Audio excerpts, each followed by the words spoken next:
Hello and welcome to a special video from the guy who sounds funny.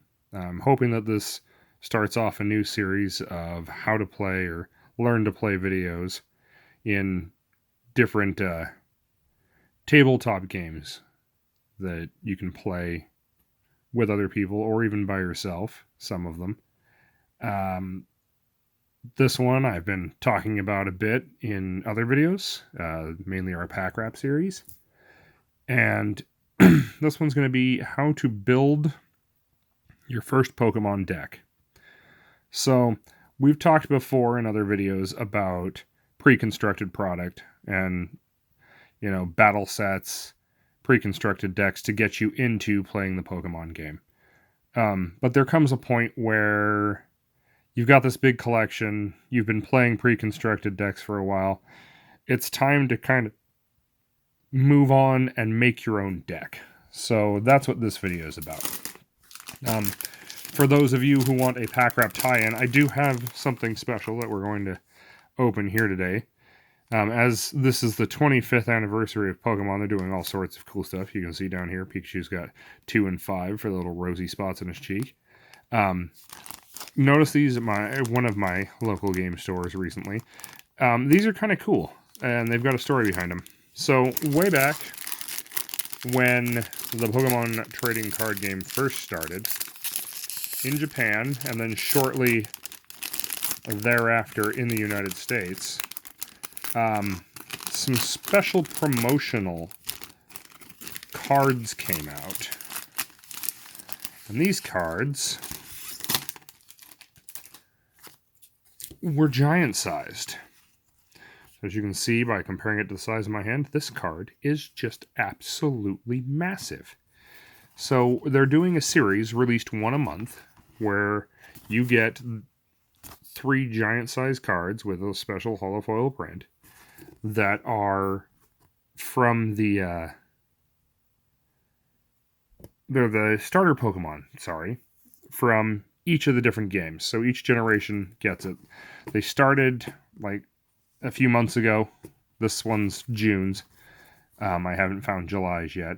And they're running until October, counting down to the first generation. So Charmander, Bulbasaur, and Squirtle. And if you give me a second here, I gotta stand up. I also have in my possession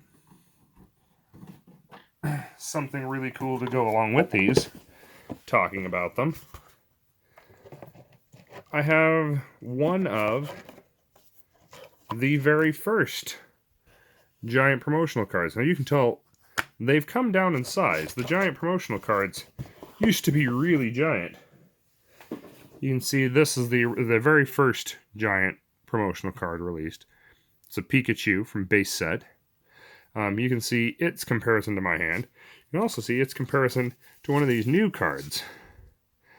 You can see it's got quite a bit up there on the top edge. It's got some variety on there. Now, when I was a kid, I always wanted to build a deck with the giant promotional cards.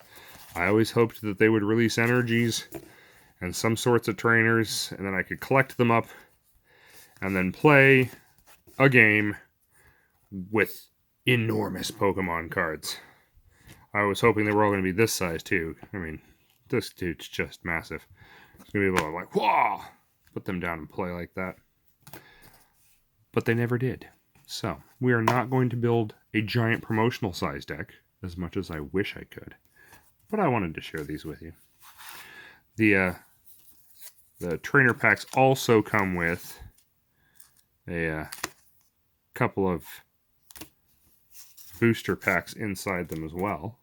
So it's not just your giant promotional card you're buying there. But, quick little side note there. I thought that was something fun. Loosely tie this into our pack wrap series that way, as this technically has nothing to do with wrapping and packing. Also, they're selling right now for your collection. There we can get it all in the screen.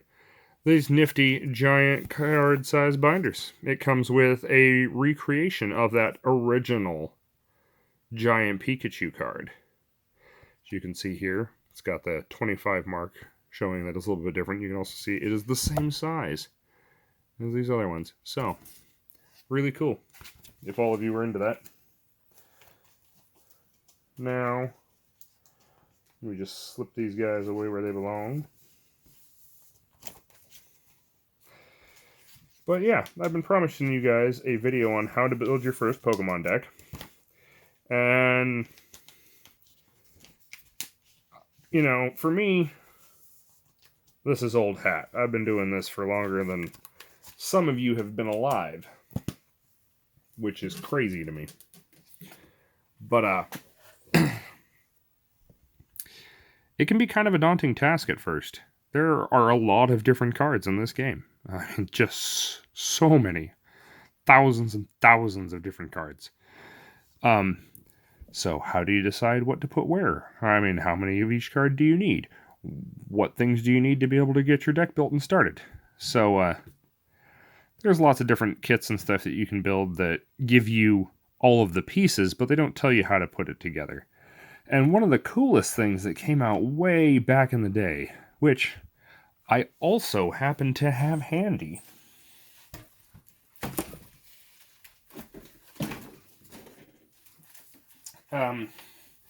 This is a jump back into my childhood here. Yes.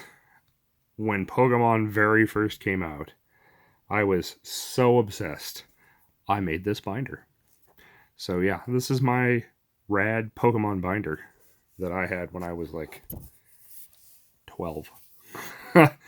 And one of the coolest things that came out when the Pokemon card game first started showing up on the scene was this nifty insert in a magazine called Top Deck, which was put out by Wizards of the Coast, the company that made or released the game in the US at the time. And one of the things that it had in it, you know, it talked all sorts about the Pokemon League and how to play and everything. And the coolest part, for me at least, was the build your own deck.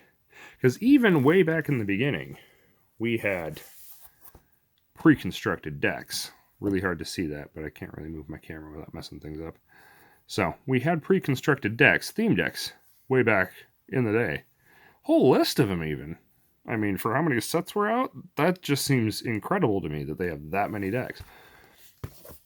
So, this was a quick and dirty guide on how to build your deck. Now, this was built on an older idea within the game that every deck should consist of 2 energy types. So, also, that much energy is now way, way too much. Just insanely too much energy in your deck. If you have 28 energy in your deck, you have something broken. Things have altered in the game just slightly, but it was so nice back in the day to get that from an official Pokemon product. Or an official Pokemon card game product. This is how you build your deck. Now, there are some essential pieces when you're playing the game that you need to remember. In the Elite Trainer boxes, a product we have not opened a full one of. I have opened card packs from them, but they look like this. Yeah. And they've got a lot of nifty stuff in them. They've got 8 boosters. They've got a card set, whichever set it is that you bought the Elite Trainer box from. Or ETB, as you'll see on the internet if you surf the web. They come with damage counter dice, burn and poison tokens, a stylized dice from each set, for if you have one of those rare cards that requires you to roll off for some reason, or for making decisions if you and your opponent are at odds with each other. An even older card game, but not by much, kind of pioneered this idea. I'm thinking about starting another channel, a supplemental channel to this, called The Guy Who Sounds Funny Plus. This is a Magic the Gathering spin down counter. It's a life counter for the Magic the Gathering card game. So, yeah, they kind of came up with this idea of adding the extras into your Elite Trainer boxes. So you get some more premium stuff. You know, your counters aren't these terrible little paper tokens. And you get those. Sometimes you can also, in other supplemental products, you'll get nicer things like this is a nice weighted plastic tag team for when you use that GX move on your GX Pokemon. If you don't know what that is, don't worry about it. It's not something that I think is coming back. But, yeah, so you get that with Elite Trainer boxes as well. So, something there to think about. But to get on to the point of what our video is tonight, you want to build a Pokemon deck. So what you have to do is you have to find different types of Pokemon.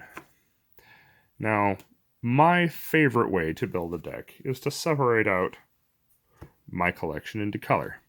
That's difficult for me now. Hopefully for you, it's a little bit easier of an endeavor.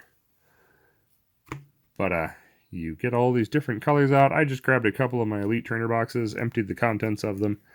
Most of it is stuff that we have actually unwrapped on this show. Or on this channel, I guess I should say. Because this isn't going to go into the same playlist as our other stuff.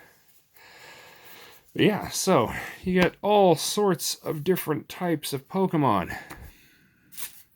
And you get tons of some of them and not a lot of others. You also have trainer cards, if you can see them way up here in the corner. Yeah, those are essential to building a good deck. You've got my favorites, if you've ever watched one of these shows. Special energy cards, also absolutely critical in my opinion. And then, I know in the trainer toolkit video, I bemoaned the amount of energy that was there, and you can see why. This is just the stack of energy. Actually, it's not even the full stack. Let's get the full might of it here.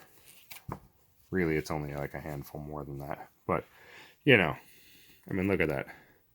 This was just between two Elite Trainer boxes. The fat stack of energy cards that I procured. So you can bet when I got those trainer toolkits and they had all those energy in there, I just about cried. I have so much energy, it's disgusting. Really cool thing that people have been doing is cutting them and turning them into Pokemon art, and I think that's fantastic. So, but first thing you gotta do when building a deck is make a decision or two. You gotta decide what kind of Pokemon you want to use, and like how competitive you want to be about building your deck. You can make a really, really fine-tuned deck where you spend hours figuring out every combo in it. Or you can just throw some stuff together and try it out and see if it works and if you like it. Base it off of your favorite Pokemon. Don't care about what's, you know, in the competitive scene these days, and just, you know, take something you like, something you think's cool. I mean, this is one of my favorites. And you just slap it together, build a deck, try it out, and see if you like how it plays. And personally, that is the best way, in my opinion, to get started in this hobby, is to not go online and try and build some super deck, is not to go and make some massive effort to fine-tune everything. Slap a deck together, find a friend, and beat the heck out of each other, 50 times with that deck. Figure out what works, figure out what doesn't, look at the cards that are worthless in your deck, pull them, and put something else new in, and try that again. It's a real brute force approach, but back when I started doing this, that's how you had to do it, because there wasn't an internet, and there wasn't, there was, but it was nascent. It was this tiny little thing where you couldn't find any information. Not like now. And, we didn't have, there was no expertise on this. There was no concept of using algorithms to crunch numbers to try and figure out what the best combos were. You just played. And you kept playing until you figured out what worked for you and what didn't. So, my choice tonight, so that this video doesn't end up being forever long, I'm going to go with a deck type I have never ever played before, because I've just never felt the need to combine the two of them. But they are both popular, and I know 1,000 million other people, which for you math heads out there is a billion. Tons of other people like this combo, I'm sure, because it's dark and it's edgy. We're going with a steel and dark type deck tonight. Now, I'm going to put away all but 3 types of Pokemon cards, because one of the other things I want to illustrate is there are 2 types of Pokemon in this game that are meant to fit into decks that aren't the same type as them. Actually, I will put a couple of the others down first, or some of the others down as well. So, this is going to be our deck type. Now, back in the day, as a catch-all, to make sure that you weren't completely messed up and run over by someone else's deck, they put in a colorless type. Now, you see down there, colorless energy symbol.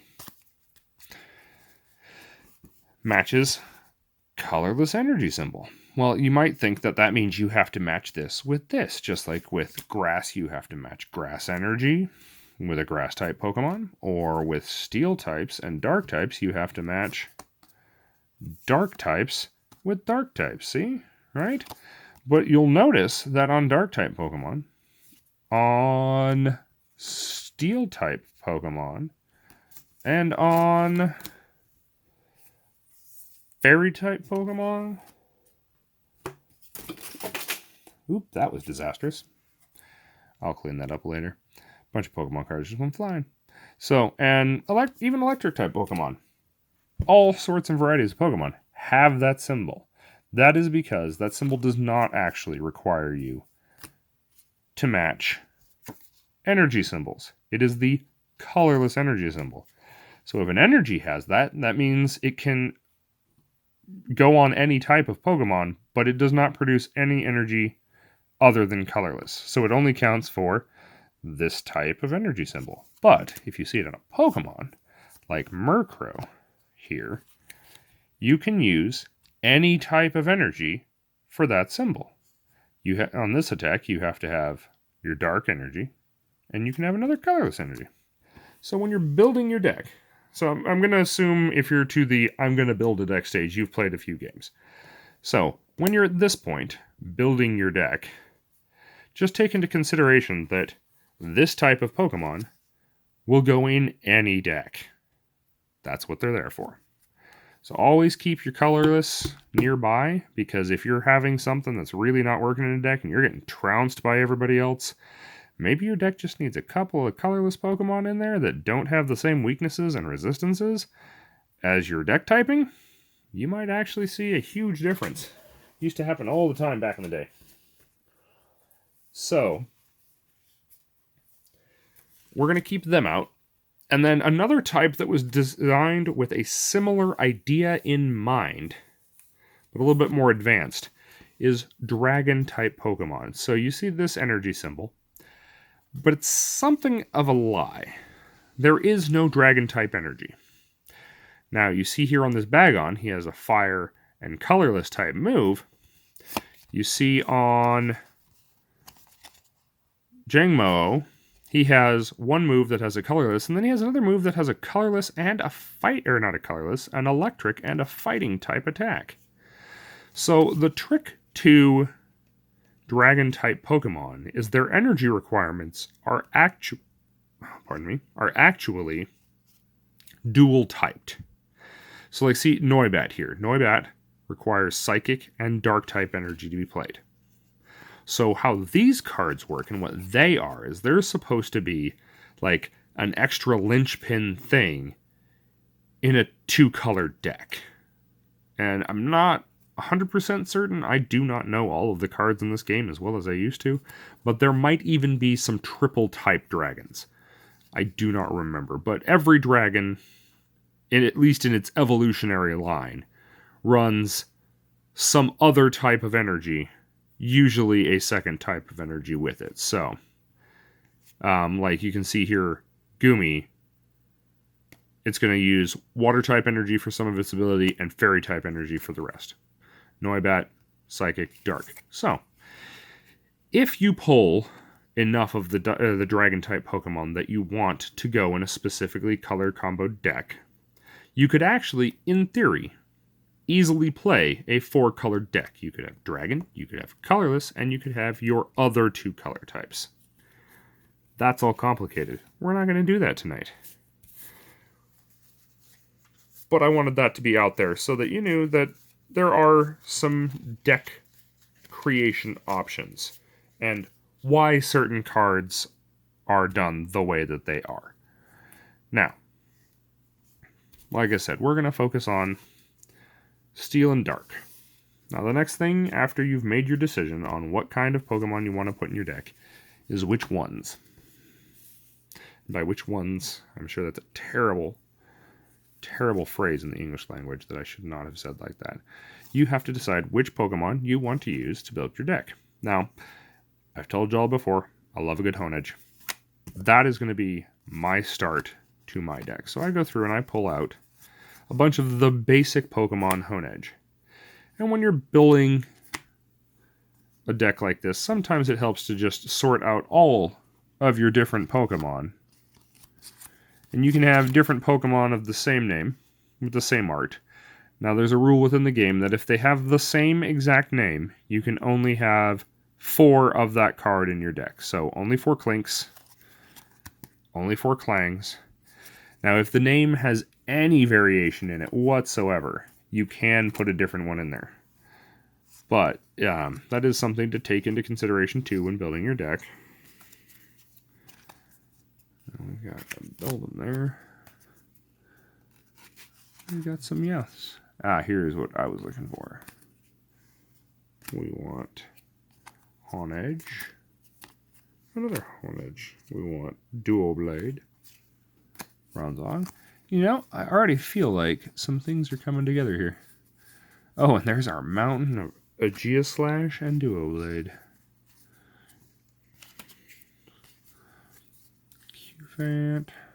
More Ponyard, more Aegislash.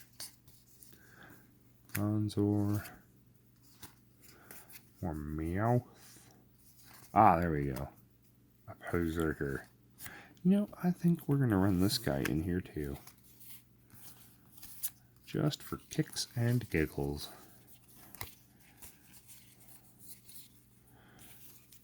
So, you know. I'm going to pull some of these guys out. Fit them all in together.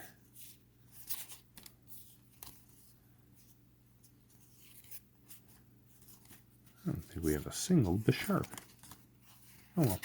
So, that works.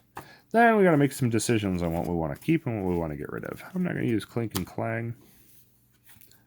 We'll keep the Mawilds and the Klefki over here because we may need them. And then we definitely got enough Bronzors and Bronzong. So, I'll tell you my methodology here in a minute on where we're making these polls and these decisions. So yeah, you kind of figure these things out, make your polls, set them aside.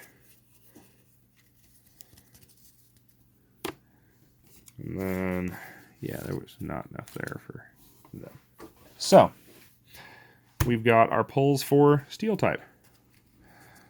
We're going to look through our Dark type and see what we've got going on here. Oh, absolutely. There's that Honchkrow we pulled not long ago. I like Impidimp and Morgrem. That one's for you, Morgan. Maybe we'll play him if we've got enough here. Now, I know that Mia, you were very interested in playing the Pokémon TCG. So I'm going to put a shout out to you because you were actually the one who inspired this video. Made me think of doing this series. Yeah, I think we're probably... Oh, well, we've got a Galarian Wheezing, though. Do we have another Coughing? That might be a fun combo. Let's see if we have another Coughing. Oh, I missed a Murkrow somehow. Nope, no other Coughing. So, we're going to set these guys aside. We didn't have enough of these guys to pull a decent pull rate, so we're going to toss them aside too. Now, with the steel, I did this. We've got our Klefki and our Mawile. Those are Pokemons without evolutions, so they're just basics. And what's nice about... Sorry, let me focus that back down where it needs to be. So what's nice about these guys is they tend to have a higher HP value. They also tend to have stronger types of attacks without a higher energy cost. Because these guys are kind of one shot and done. They're always nice to have around, but where you get your real power, we did not have enough of them. That makes me sad. I really wanted to run a Venipede and a Scolipede. I know we've got some more in other sets somewhere, so got that. Probably not going to need that last Murkrow either. And we didn't have enough Impidimp or more Grem. So let's take another look back at these dark types. See if we don't have any other combo that can go together, because we're kind of short some Pokemon here. Oh, look there. Here's another one of those single, no evolution type. Yeah, we got more Zubat. Got some Scraggy and Scrafty, but nope, that looks good. I think we're good there. So we'll pop one of these Zubats back over. So, a general rule of thumb when building a deck and pulling these cards out is you have one less of the stage above than you do of the ones below. Or to make more sense of that, so say you have a stage 2 Pokemon, the highest stage of Pokemon you can have. If you have one of that, you need 2 stage 1 and 3 basic. Better example, I guess, for that would be, we'll do our Aegislash and because he's going to be our one main guy. So we've got Aegislash.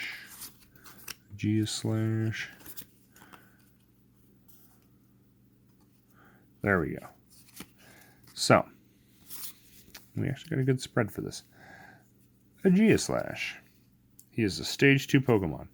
To make sure that we have enough of the basic and the stage 1 that we need to get to our stage 2 friend, Aegislash. We're actually going to put these guys to the side because we're not going to use them.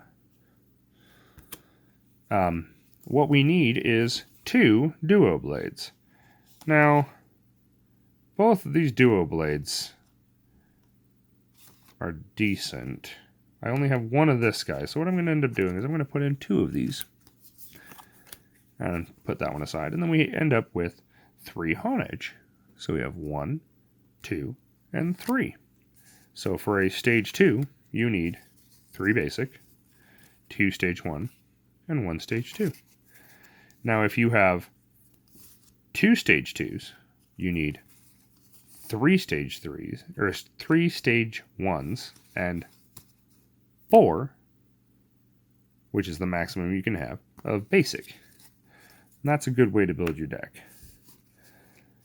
There are a lot of cards in more competitive decks that are going to need a lot more change. So then we're going to grab these 6 here. So we've got 6, 6. We've got 12 Pokemon there. We'll add another evolution set in here. Grab these 2. I like to have some variety to test out when I build a deck. So we'll put in Meowths and Berserkers. And then we'll put in... Ooh, look at that. We've got Bronzong. He's got some heavy-duty hitting. And so we'll do 3 and 2 there. And then we talked about having other single Pokemon. I'll just set those in. Set these single ones in. And then we count. There's some counting when it comes to deck building. 3, 4, 5, 6, 7, 8, 9, 10, 11, 12, 13, 14, 15, 16, 17, 18, 19, 20, 21, 22, 23, 25, 26, 27. Oh my. That is actually pretty close to what we want. We want roughly like 25 for a good starter deck. We don't want it too heavy in something else. But I think maybe we will buck 2 of them all while. We already have a lot of steel. Or maybe not. Maybe what we will buck is 1 Bronzong and 1 Bronzor. Let's compare. Real quick, take a look. We've got Piercing Strike. This damage isn't affected by weakness or resistance or by any effects of the active Pokemon. Really good ability. 3 damage. Gyro Ball. 70 damage. Same amount of energy needed. Switch this Pokemon with one of your bench Pokemon. If you do so, your opponent switches their active Pokemon with one of their bench Pokemon. So, got some nifty trick ability, but actually, yeah, that confirms it for me. We are going to drop a Bronzong and a Bronzor. We're going to keep these Mawile, because these are kind of a heavy hitter. I like them. So there, that puts us at 25 Pokemon. Now, none of these rules are set in stone. They're general.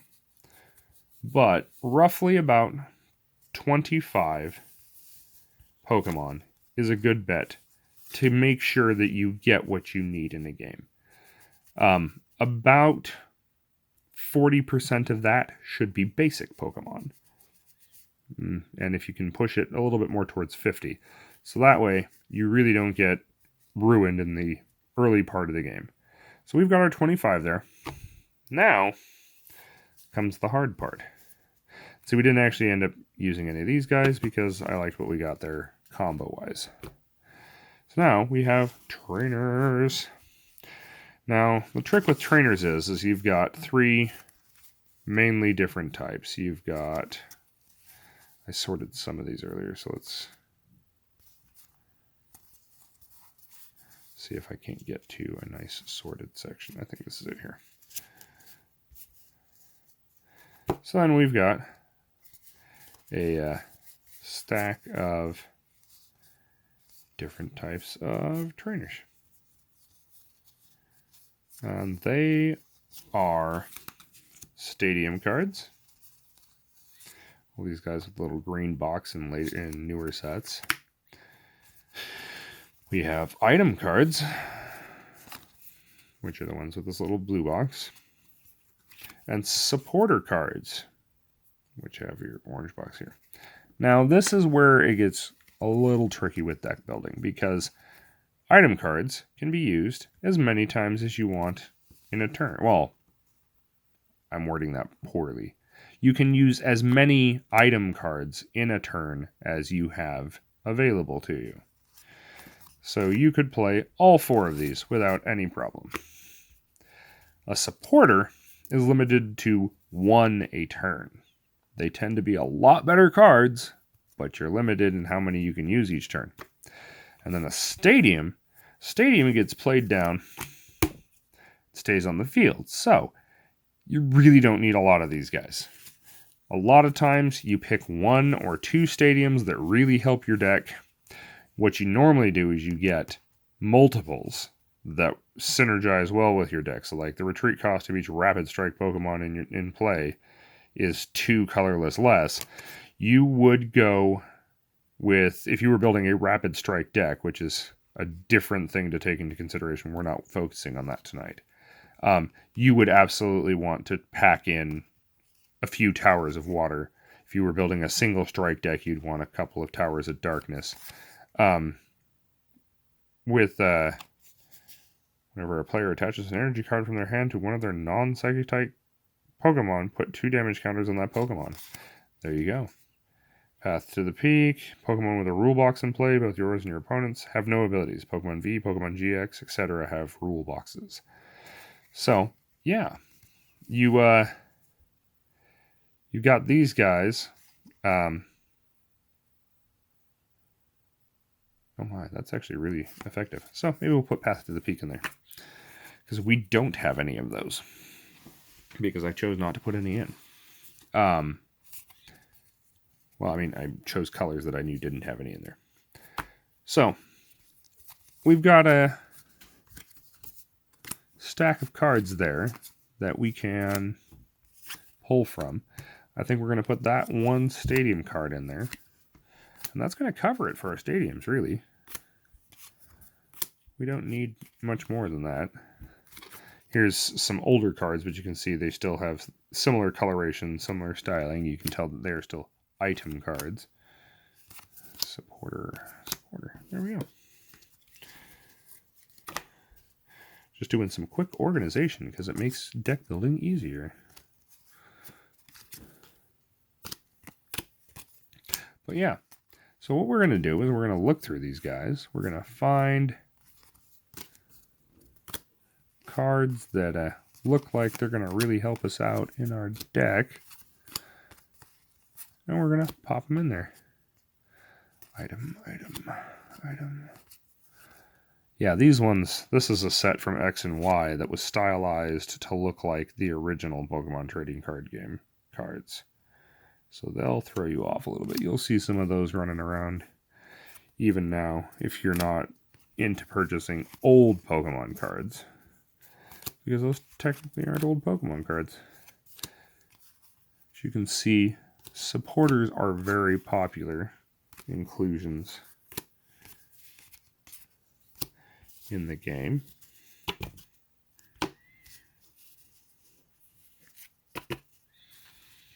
Alright.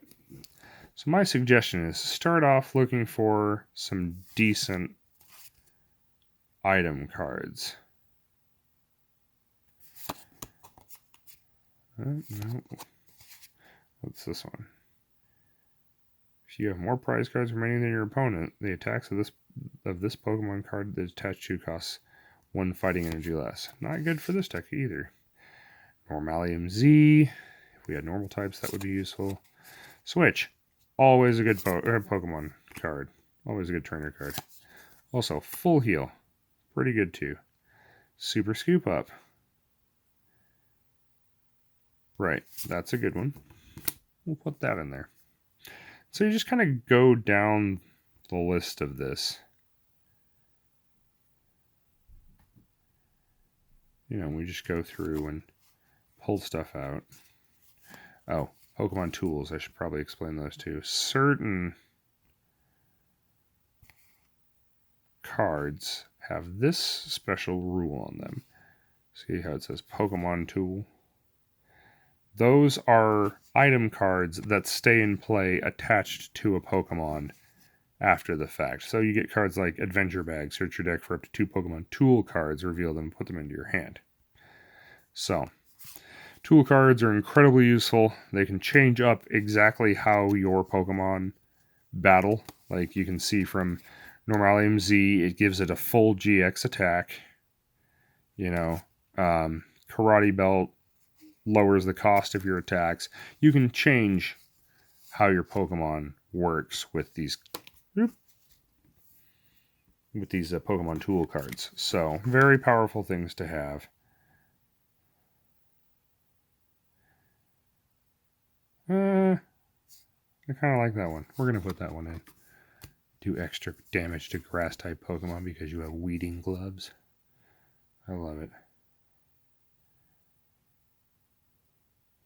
Oh, see? If you have Galarian Pokemon, like our Galarian Meow, you can add stuff to him. Oh, that's rough. That card is great for bench control of your opponent, and bench control can be the most disruptive thing in the world. Okay, we're not focusing on single strike. This one's a berry. Okay, citrus berry, always a good choice. Okay, not that, not those. Tool Jammer.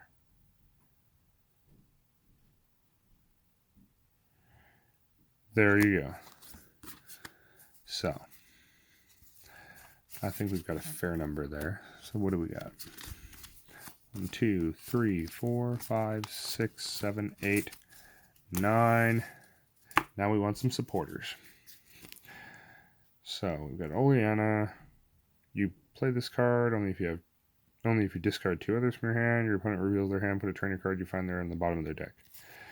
It's a hand disruption. That's always good.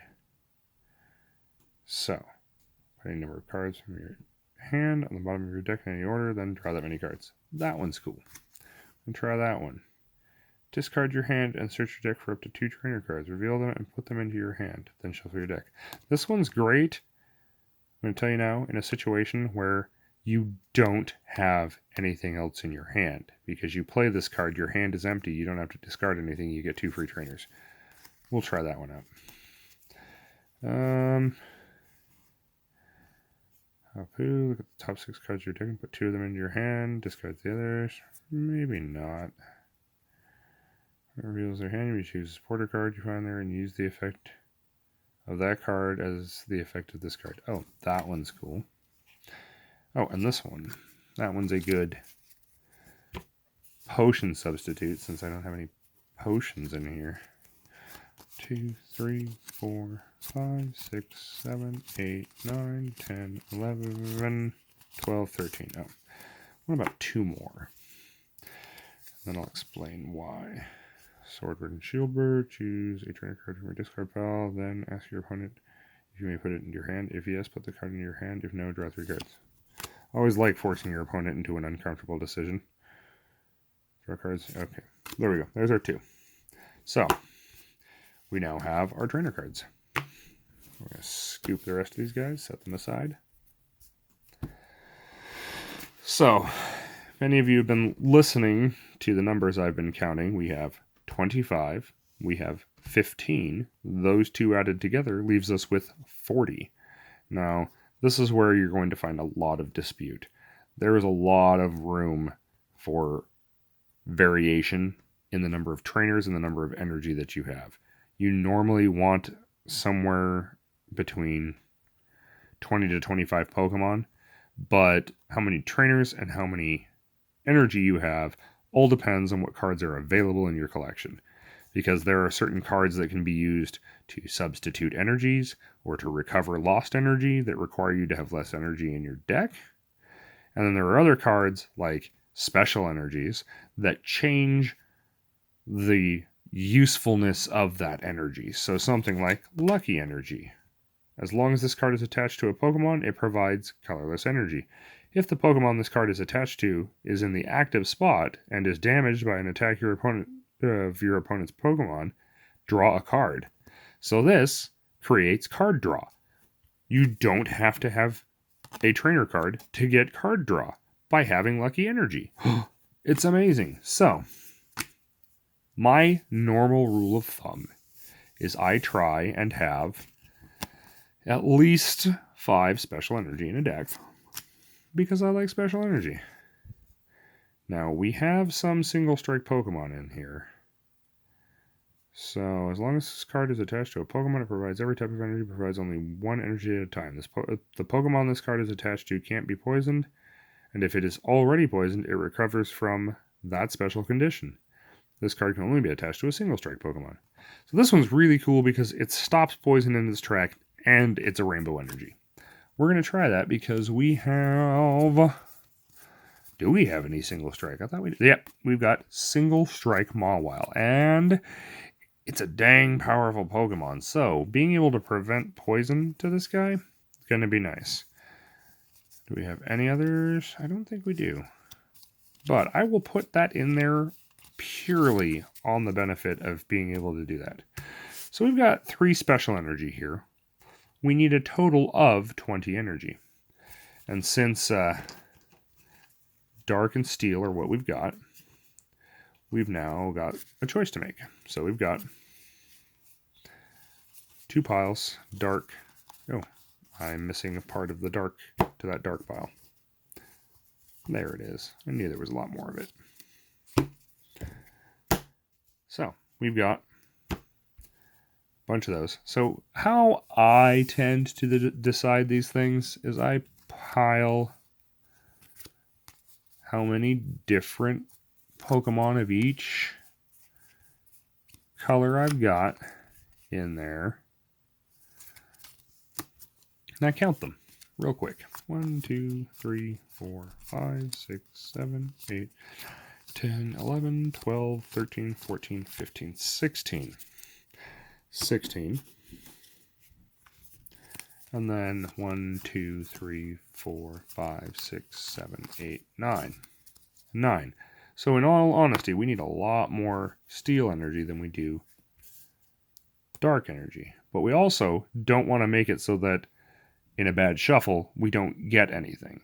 So there are a lot of people who base it purely off of the number of Pokemon that they have in a specific energy type.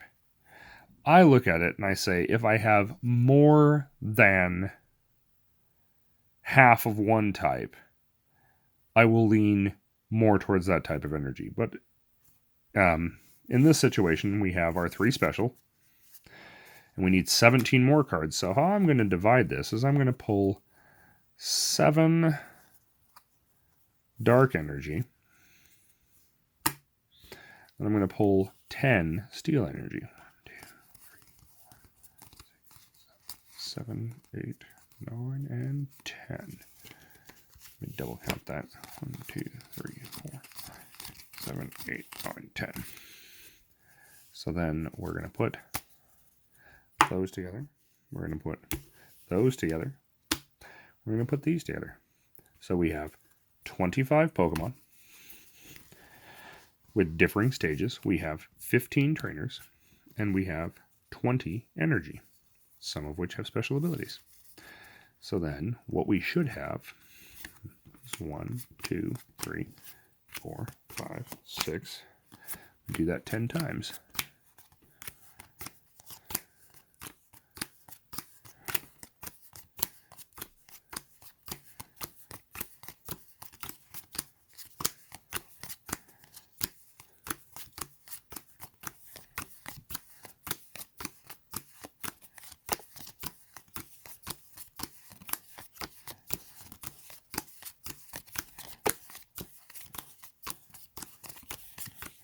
Whoop. Oh my gosh, you saw my card. It's only a problem in matched play or league play situations there. There we go. So now, I know some of you out there watching this video probably cringed watching me shuffle Pokemon cards out like that. But we now have a deck of 60 Pokemon cards. Also, slightly pre-shuffled. So, now, we have our very first Pokemon deck to try out. That's going to be it for this video tonight. It ended up a little bit longer than I expected. Probably because of all of my rambling. But I hope that helps you to make some decisions on how to build your own first Pokemon deck. I might leave the comments open for this one, so people might be able to ask questions. Probably not, because there's a lot of trolls out there, so I'm rethinking that. Another thing the Elite Trainer box comes with that you should all consider using, and maybe at a later date you can ask me why I used to never use sleeves and why now I always use sleeves. But they come with a set of 60 sleeves. Now, there are some people who complain about the quality of the ones that come in the trainer boxes. It's a free set of sleeves. I'm not going to complain about it. You can buy other ones from like Ultra Pro that are a lot nicer, and they'll have a little Ultra Pro mark down here that shows they're official. I have gotten so many of these from Elite Trainer boxes, though, that I don't care. I'm going to use the free ones I got. But they usually come with 65. Ooh, maybe I do care this time. These ones are stiff. But yeah, so next time, I'm going to use this deck that we just built. And we are going to do a how to play Pokemon the Trading Card Game video. Kind of running backwards in the series here. You know, showing you how to build a deck first. But if you're coming into the series new, there are people who might feel that that is the jumping off point, so I wanted to cover that first. So next time we will do the mechanics of how to play a game. And I may or may not have a special guest host for that video. So this is going to be the launch video for our Learn to Play series. I am actually hoping to kind of make each of these videos about an hour long so you get enough information in them. Along with, more fun and lighthearted stuff.